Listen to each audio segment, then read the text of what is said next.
Sports Talks. Descubre cómo trabajan los profesionales del mundo del deporte. Un podcast de Impulsing.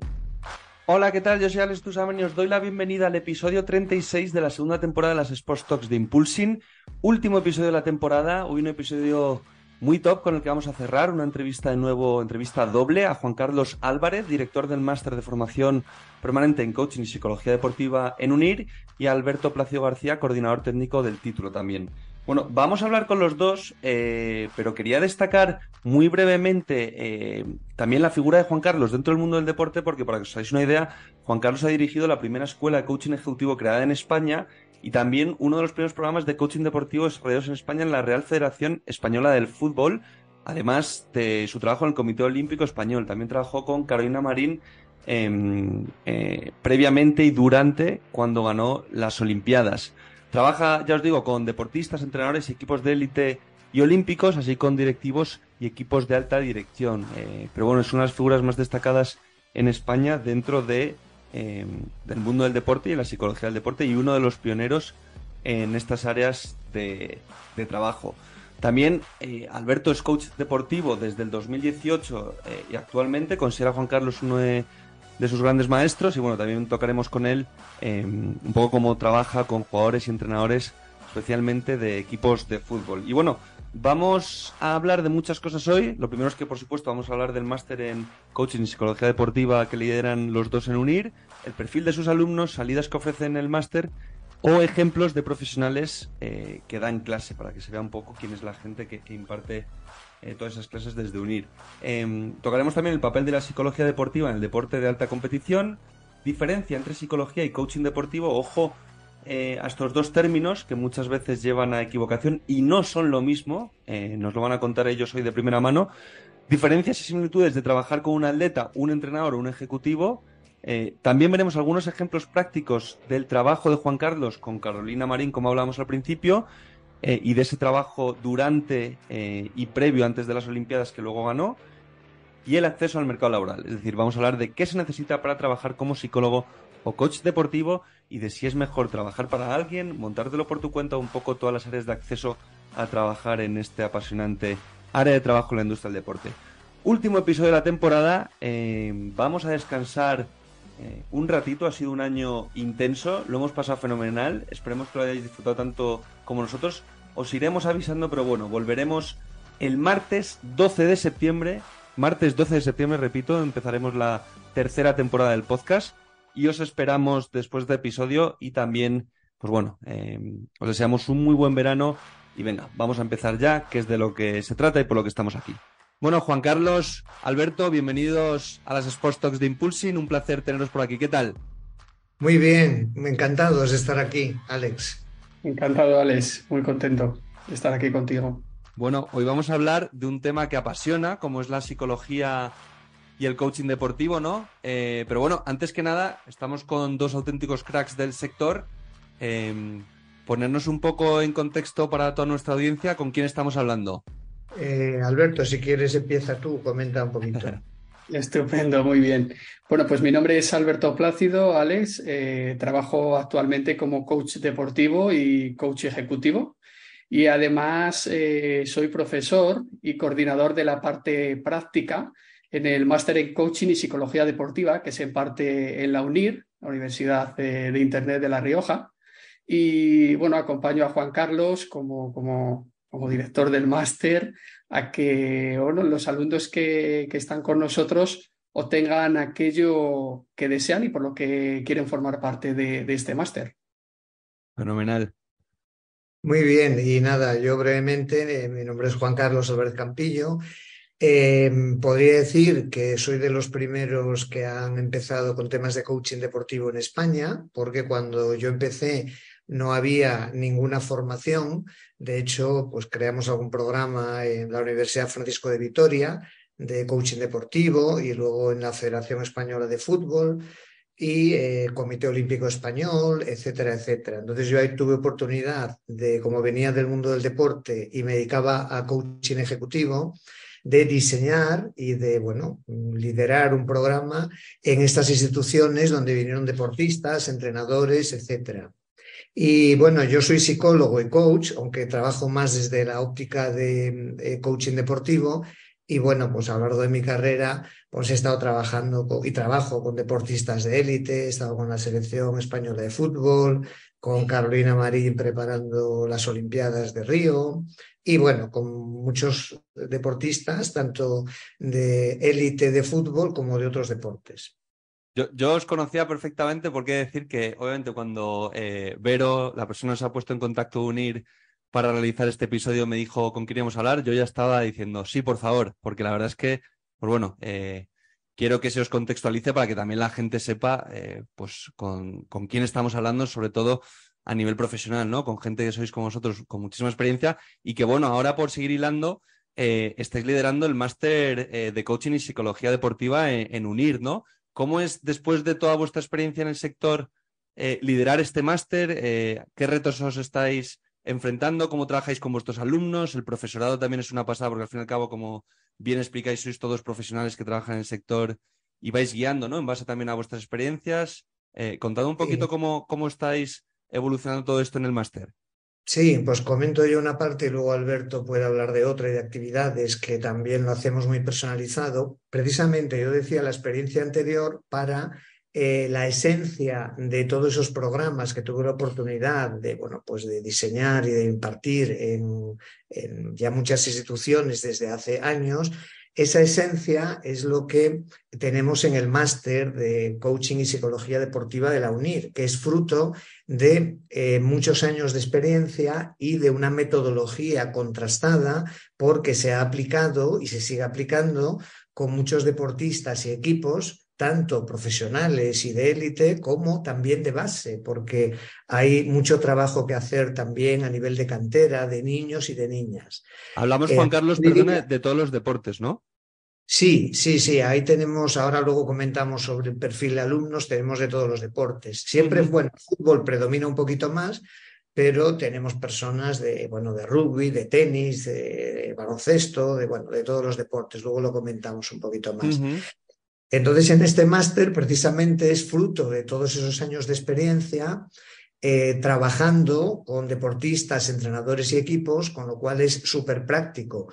Y es tan práctico que le damos una importancia tremenda a las actividades que coordina Alberto y ellos tienen, aunque sea online 100%, que trabajar todas las semanas en grupos aplicando los conocimientos que vemos en las clases, etcétera. Alberto puede comentar un poco también sobre esa parte. Sí, Alex, un poco lo que diferencia quizás el máster que se imparte en coaching y psicología deportiva en la UNIR de otros máster es que aquí hacemos un seguimiento continuo al alumno en que aquellos temas que se exponen en las clases semanales los puedan poner en práctica y que aquellas habilidades técnicas o recursos que son importantes que ellos tengan los vayan adquiriendo.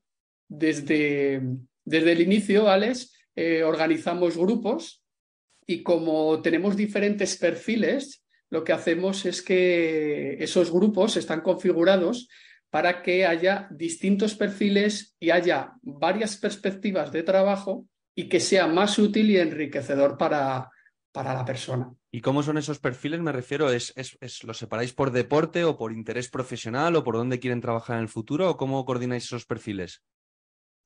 Los perfiles, bueno, realmente a mí lo que me ha un poco demostrado la experiencia ya con los años es que es muy positivo y muy enriquecedor combinarlos. Es decir, dentro de los perfiles de alumnos son muy variados, como dice Alberto, tenemos pues coaches, psicólogos, entrenadores, deportistas, pues gente aficionada al deporte.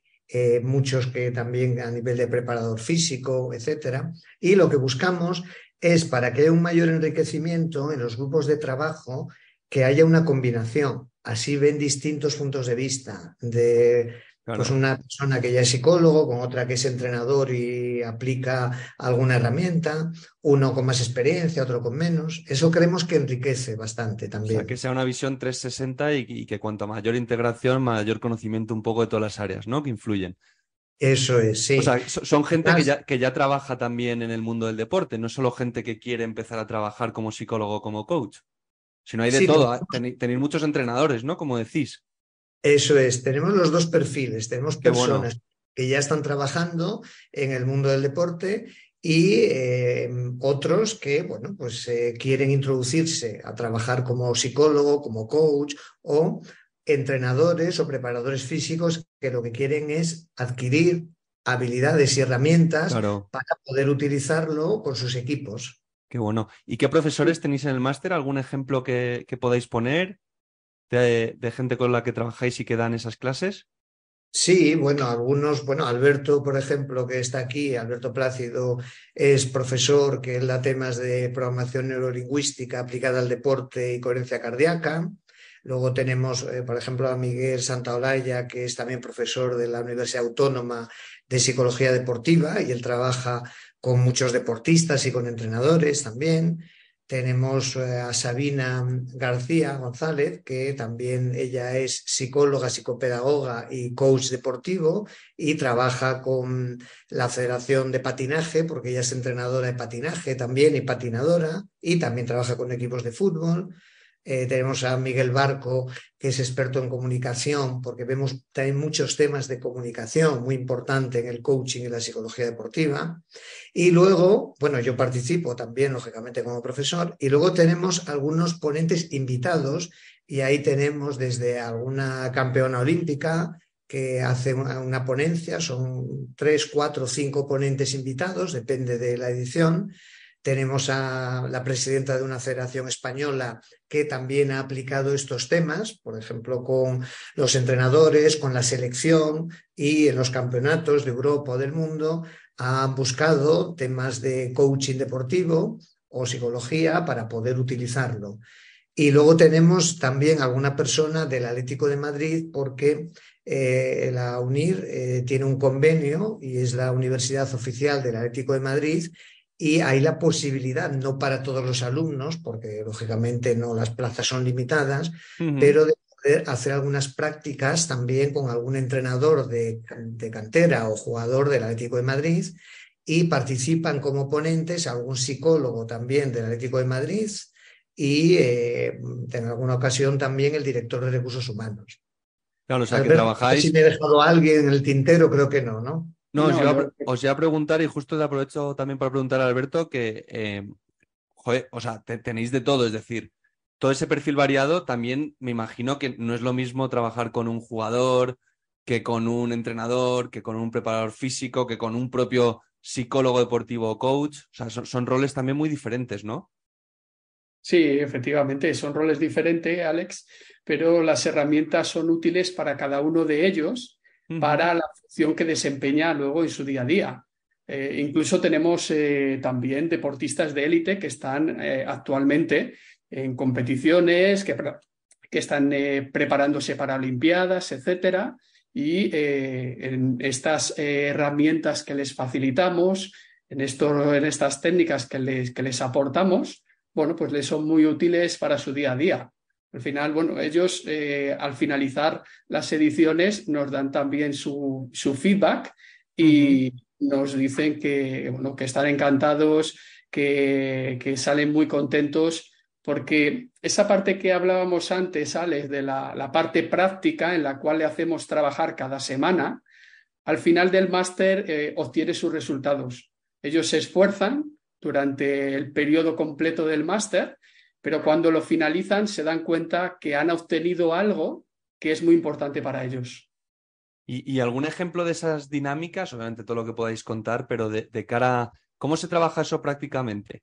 Es decir, de forma práctica, porque, claro, estamos hablando de que tenéis atletas de alto nivel, ¿no? Pero Sí. cómo es esa pata de la psicología en el deporte de alto rendimiento?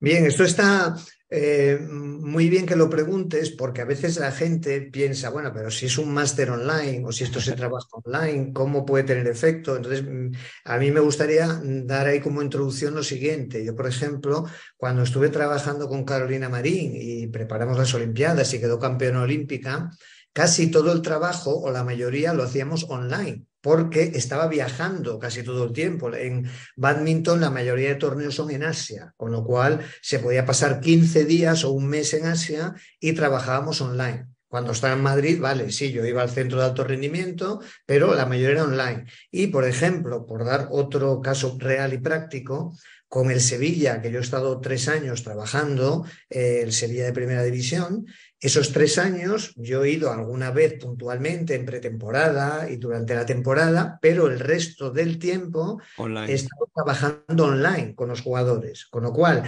como vemos que se puede trabajar online, por eso era un reto el máster de la UNIR, y la gente ve que lo puede aplicar, en estas dinámicas se reúnen pues, en grupos de 3, de 4 personas con distintos perfiles y hacemos alguna actividad. Ahora Alberto puede señalar alguna. Por ejemplo, si tenemos una clase de temas relacionados con, imagínate, relajación o visualización.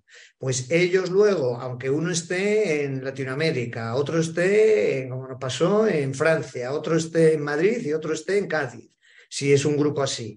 Lo único es que tenga un horario común, que eso les pedimos. Bueno, pues hacen una relajación ahí que tienen que luego grabar, queda grabada para que les sirva de aprendizaje y para que nosotros la podamos visualizar. Alberto, coméntate un poquito que te encargas del tema de actividades más.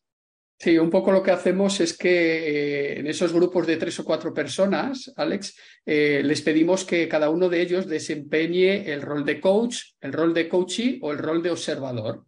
Les especificamos qué es lo que tienen que desarrollar en la actividad y cuál es el objetivo de aprendizaje. Por ejemplo, una actividad de relajación. Hoy mismo hemos tenido una sesión con un grupo en la cual tenían que llevar una relajación a un deportista. ¿Vale? Venía de una situación estresante y tenían que identificar cuál era el estado y la emoción que estaba afectando para invitarle a una relajación y cambiar el estado de este para que pudiera tener un rendimiento óptimo tanto en los entrenos como en la competición. Bueno, pues lo que hemos hecho hoy es que, estando con ellos, le damos un feedback en directo de lo que realizan. Si están llevando a cabo las preguntas de una manera adecuada, si están llevando a cabo la relajación de una manera correcta, si el deportista entra en ese estado o no, ¿vale? Entonces, lo que hacemos es un seguimiento, por un lado, de las actividades que desarrollan, dándole feedback, y otro seguimiento haciendo actividades con ellos en directo. Claro, es que Claro. también como tenéis todo ese tipo de perfiles, ¿no? O sea, incluso tendréis además casos prácticos en las propias clases.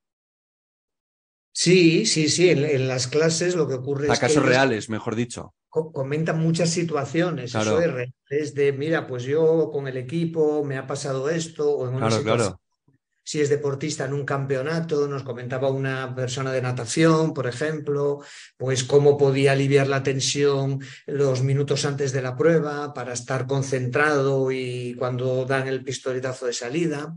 Entonces, lo bueno de esto es que son cosas que hacemos trabajando con deportistas, porque yo esto mismo que hacen un ejercicio, estas actividades vienen diseñadas de ese trabajo. Entonces yo muchas veces cuando el deportista está en el hotel antes de la competición, hacemos una relajación por vídeo o incluso por teléfono si está tumbado en la cama, para que pueda estar un poco en un nivel de activación adecuada para la competición. Sí, sí. Si es que luego se ve solo el partido y la gente no sabe todo lo que hay detrás ni la gente que trabaja detrás. Sí. De hecho, en pasados episodios mencionaba, a mí me encantaría ver en un futuro, ¿sabéis? Que en los medios tiempos o los descansos de cada competición, no solo fútbol, de tenis, de baloncesto, me encantaría que hubiese entrevistas, así como la hay ahora a los jugadores y a los entrenadores, que los psicólogos de cada equipo o de jugadores pudiesen hablar en esos descansos, porque ahí hay un trabajo, bueno, lo veíamos este fin de semana pasado cuando ganó Alcaraz, ¿no? Que ahora está todavía muy reciente, pero un poco lo primero que destacaba, ¿no? La importancia mental o lo que hablaba su máximo rival, Djokovic, que hablaba del tema mental. Ya no hablaba de que había jugado muy bien, es que jugar muy bien ya se sobrepone cuando juegas una final de Wimbledon. Hablaba de que la diferencia entre ganar o perder era ese salto mental, ¿no? Entonces es muy interesante todo lo que comentáis. Oye, y refiriéndome ahí, que es un tema muy interesante que siempre la gente yo creo que no está enterada, en mi opinión. Yo fui deportista También competí en élite en inferiores, pero no llegué. Yo creo que ahora lo analizo con perspectiva ya más mayor y digo, joder, yo no llegué porque yo creo que mentalmente nunca estuve preparado yo en mi caso, para ser jugador de fútbol, ¿no? Profesional. Pero hay Te mucha... faltaba un coach, un psicólogo, Alex, Me ¿eh? faltaba haber ido a unir, me faltaba haber ido a unir a vuestro programa. Me falta, bueno, lo tuve, pero no lo supe valorar. Bueno, no era consciente de un poco de las áreas de trabajo, yo creo, en mi opinión. Pero, ¿qué diferencia hay entre psicología y coaching? ¿Es lo mismo? ¿No? Es un tema que siempre la gente se lía. Psicología y coaching deportivo, ¿pero es exactamente lo mismo? Sí, no, no es lo mismo y eso conviene. Esa pregunta está muy bien que la plantees porque además genera a veces un poco de controversia. Sobre Ujú. todo, a ver, yo lo digo con cariño, sobre todo muchos psicólogos, y yo lo digo desde también el corporativismo y entenderles como psicólogo, a veces ven que en el coaching hay intrusismo, porque claro, el psicólogo dice, hombre, yo he estudiado una carrera, pues antes era una licenciatura, ahora es un grado. He estado ahí muchos años estudiando, etcétera, para luego poder graduarme y ejercer como psicólogo. Y ahora llega un coach que se puede formar, porque eso no está muy reglado ni regulado, se puede formar en cualquier curso y dice, bueno, yo soy coach. Entonces no es lo mismo y eso conviene matizarlo. Y sobre todo, nosotros hacemos hincapié que les damos muchas herramientas, muchas son de psicología, muchas técnicas, pero el coach no debe no debe diagnosticar, no debe evaluar ni diagnosticar qué es lo que tiene un deportista o un entrenador. El psicólogo sí lo podría hacer. Y digo, por dar 2 o 3 pautas muy sencillas. La primera es no diagnosticar ni evaluar. El psicólogo sí lo puede hacer, el coach no. Y tampoco dar pautas, dar orientación de lo que tiene que hacer el deportista. Es decir, el coach lo que tiene es que ayudar a que el deportista encuentre el camino y la respuesta, normalmente vía preguntas. Sin embargo, un psicólogo sí puede decirle en un momento dado, mira, según la situación que me planteas, yo te recomiendo que hagas esto, esto y esto. Yo, por ejemplo, sí combino las dos cosas, por eso me considero entrenador mental, que es el título también del libro que escribí, porque combino coaching y psicología. Y como Ujú. entrenamiento mental, sí das unas pautas, pero eso el coach no lo debe hacer y lo dejamos muy claro en el máster para que no haya conflicto. Hay coaches Dicho que sí lo eso, hacen. Dicho eso, Alex, también te digo que en la mayoría de ocasiones no es necesario. Es decir, con las herramientas del coach, de preguntar, de ayudar a que se fijen buenos objetivos, que se cargue de energía al deportista, que tenga confianza, con eso muchas veces es la mayoría más que suficiente, Alex. Hay coaches que sí lo hacen, es decir, hay coaches que sí que se meten a dar pautas y Sí, pues bueno, sí. orientar cuando no deben. Sí, desgraciadamente sí. ¿Y cómo lo sé? Bueno, por 2 motivos. Uno, porque a veces lo vemos en el máster, hay esa tendencia, las personas tienen la tendencia a dar consejo, pero en coaching no hay esa preparación para dar ese consejo, es otro enfoque. Entonces lo corregimos continuamente, es decir, no hay que ser tan directivo, tan de enfocar a lo que tiene que hacer, sino sacarlo del otro. Eso por un lado. Yo por otro lado lo sé porque a mí me han llegado varios deportistas o incluso entrenadores de haber estado trabajando con algún coach que les decía lo que tenían que hacer y dice, hombre, alguna vez funcionó, pero otras veces no. Entonces no me interesa a mí una persona que esté diciéndome si no tiene además experiencia lo que tengo que hacer. Entonces sí, muchos coaches lo hacen y eso hay que tener cuidado. En la UNIR somos muy escrupulosos con ese tema, ¿eh? Para ser psicólogo está claro que obviamente hay que formarse, tienes tu licenciatura, ahora grado, pero para Sí. ser coach, ¿con un curso basta? ¿O tiene, por ejemplo, en el deporte especial importancia coaches que hayan vivido lo mismo o que hayan sido jugadores, por ejemplo, que hayan sido entrenadores? ¿Tiene más potencial un coach así o cualquier persona puede ser coach?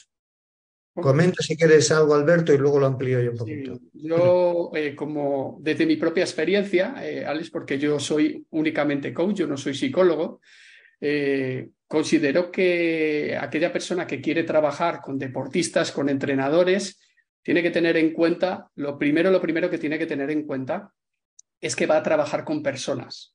Y para trabajar con personas hay que formarse con grandes profesionales. Ujú. Uno de mis profesores y maestros es Juan Carlos, ¿vale?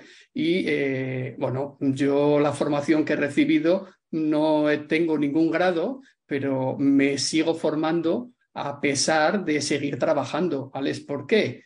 porque en el momento en que tú trabajas con cualquier persona, tienes que dar lo mejor de ti. Y como decía Juan Carlos, una persona puede hacer un curso de 10 horas y decir que es coach, Claro. pero tiene que haber esa integridad de cada uno, el ser honesto, el que tú sepas que vas a trabajar con una persona y que le tienes que facilitar, le tienes que acompañar para que tenga recursos y pueda obtener su mejor versión, que pueda dar su mayor rendimiento. Entonces, eso sí que es importante. Claro que puedes... Sí, Alex. No, perdona, que te he cortado.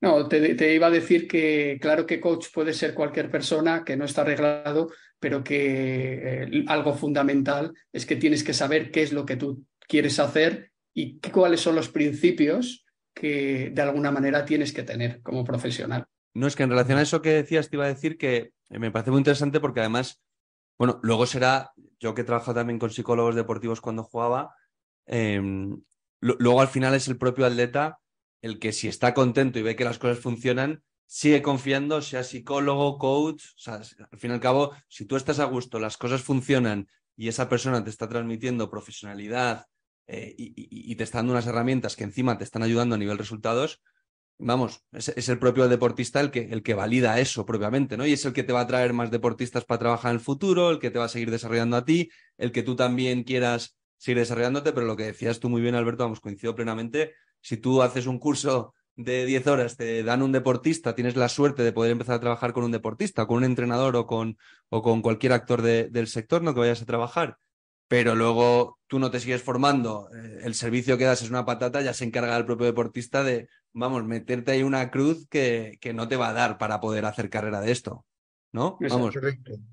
Correcto, esa es la clave, que realmente tú estés bien formado y lo transmitas confianza, transmitas que al deportista o entrenador que sabes lo que tienes entre manos y desde ahí, en el momento que se conecta y le ayudas, pues ya no le importa si eres psicólogo o eres coach, Claro. Lo que le importa es que esa persona le está ayudando para sacar su máximo rendimiento y entonces desde ahí se empieza a abrir el círculo, como dices, porque funciona así, en el deporte es muy cerrado, además. Claro, os iba a preguntar por eso un poco el acceso al mercado laboral, pero no hablando de gente juniors, hablando de todo tipo. Es decir, para trabajar como psicólogo o como coach, tú puedes tener mucha experiencia o poca, pero claro, como dices tú muy bien ahora, Juan Carlos, es un sector cerrado el mundo del deporte. También todavía aquí tenemos mucho que mejorar para que por lo menos sea todo más público, ¿no? Que haya más ofertas, que se visualicen más. Pero claro, también es que estamos hablando un poco de la confianza de deportistas, entrenadores, que también tiene que ser complejo, ¿no? Porque tú tienes que ganar credibilidad a base de empezar trabajando de la base o luego seguir, o que te den un deportista y hacerlo muy bien. Entonces es un trabajo que requiere siempre continua preparación para poder seguir trabajando ahí, ¿no? Sin ninguna duda, sí, eso es clave. El estar preparándote continuamente y estar siempre practicando, es decir, metido, porque si no, si te quedas un poco fuera, ya pierdes el ritmo, pierdes un poco incluso la perspectiva de lo que está ocurriendo. Entonces, la clave, yo diría, es que te prepares bien, que estés bien formado y que luego estés en contacto, es decir, trabajando con clubes, aunque sea con la cantera, para que desde ahí vean que la gente está contenta y entonces se va propagando, se va corriendo la voz. No sé, Alberto, ¿tú cómo lo ves eso? Sí, y además a lo que dice Juan Carlos, Alex, cada vez hay más deportistas que sí que están exponiendo la importancia de la preparación mental, ¿no? Y que esto sí que permitirá que de alguna manera se abra el mercado. Pero para entrar en ese mercado es fundamental la formación. En el momento en que tú desees trabajar o vayas a trabajar con un deportista de élite, ellos no van a admitir cualquier cosa. Se están jugando pues Mucho. su futuro, algo para lo que han trabajado durante mucho tiempo o toda su vida. Entonces eso es muy importante. Y en vuestra experiencia, que es mucha, ¿a qué retos os habéis enfrentado vosotros en vuestra carrera profesional? Partidos, competiciones, torneos. ¿Cuál es el mayor reto que habéis tenido cada uno en su carrera? En vuestra carrera, mejor dicho. Bueno, a ver, hay muchos retos. A veces no eres ni consciente y hasta que te hacen consciente de los demás. Yo, por ejemplo, recuerdo cuando estábamos preparando las Olimpiadas con Carolina Marín, recuerdo que, bueno, pues cuando en prensa salían entrevistas y publicaciones, y en una ocasión me dice el periodista de un medio muy conocido, de los de mayor difusión, dice, bueno, ¿tú eres consciente que si no gana las Olimpiadas, en parte van a decir que es por tu responsabilidad, porque la preparación mental no ha sido buena? Yo, la verdad, no me lo había planteado así, porque ni si gana es por mi responsabilidad, obviamente, sino es por un trabajo de ella y de su entrenador y equipo, ahí te puede tocar una pequeña cuota, pero si pierde, tampoco. Entonces, bueno, ahí también te van metiendo presión realmente, ¿no? Diciendo que si la preparación mental es fundamental, que en el caso de este deportista de Carolina es algo que la caracteriza, que tal. Y bueno, a veces llegas a pensar, dices, bueno, lo estaremos haciendo todo lo bien que hay que hacerlo para que eso no falle. Y bueno, pues ella lo trabajó a tope y de hecho el día antes de la final, esto lo puedo decir porque salió en la prensa también, el día antes de la final de las Olimpiadas, cuando tuvimos una sesión, algo que trabajamos era, ella no había perdido ningún set en las Olimpiadas hasta la final, y algo que trabajamos era cómo sería ir por debajo, cómo podía afectar eso al plan de partido y a la entereza mental y psicológica. Y ocurrió que empezó perdiendo el primer set, que hay 3 sets, si pierdes el primero ya estás a uno de quedarte fuera. Y entonces, en vez de ya descentrarte, tener ansiedad y estrés de que ya tienes que acelerarte, ahí había un plan establecido y un plan de partido, y el ejecutarlo, ir punto a punto, es lo que permitió estar concentrada en el partido y poder ganar. Pero bueno, yo pongo Qué este pasada, ejemplo. ¿eh? Qué pasada, ¿eh?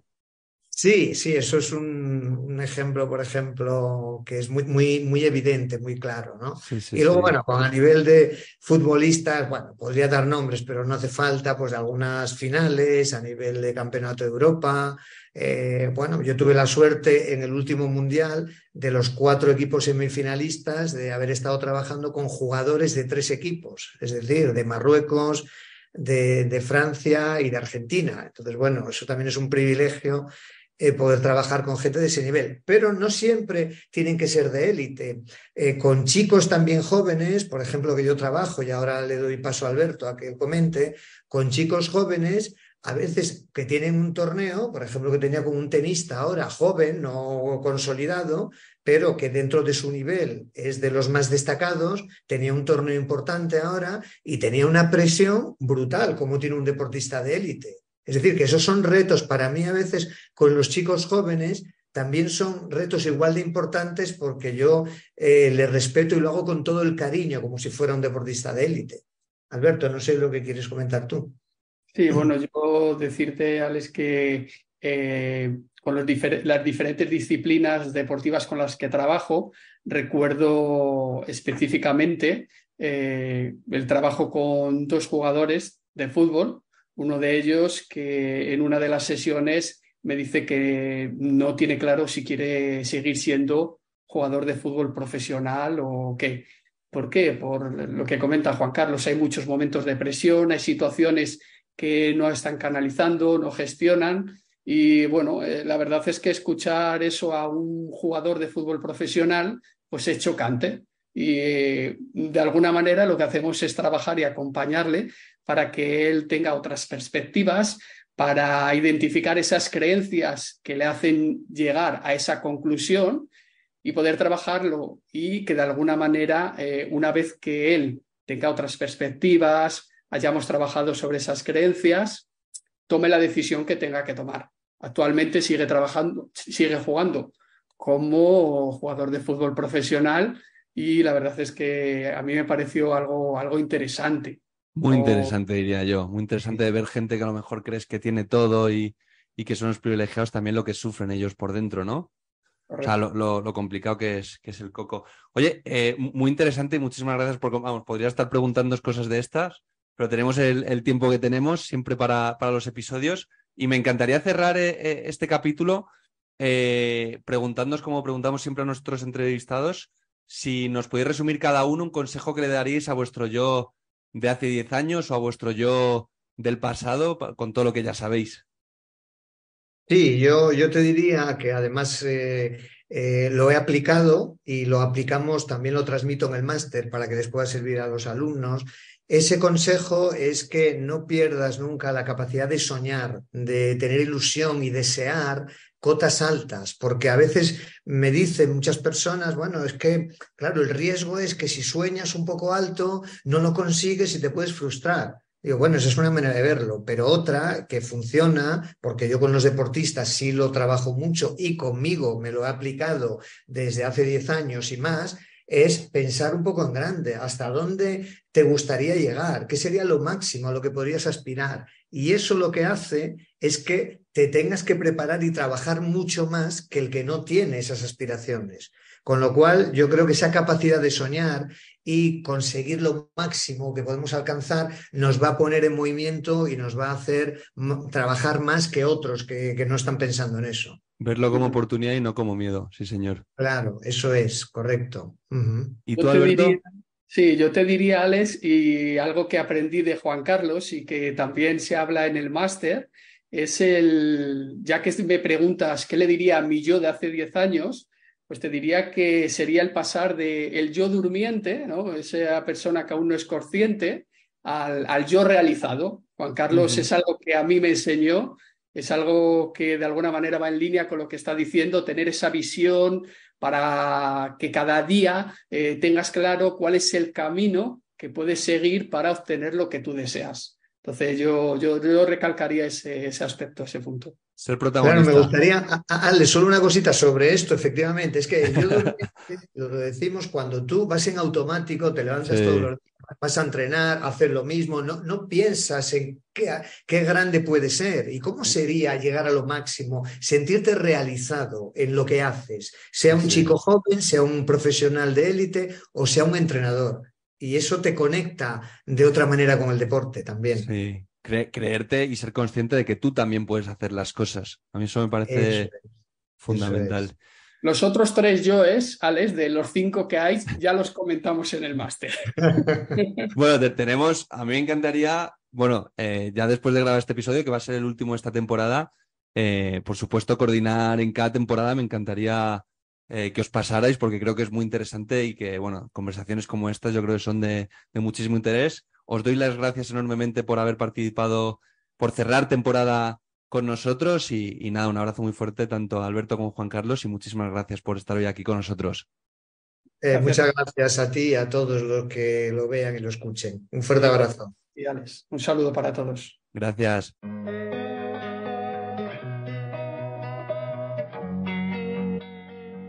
Amplía tus conocimientos de la industria del deporte a través de las entrevistas de nuestro podcast Sports Talks.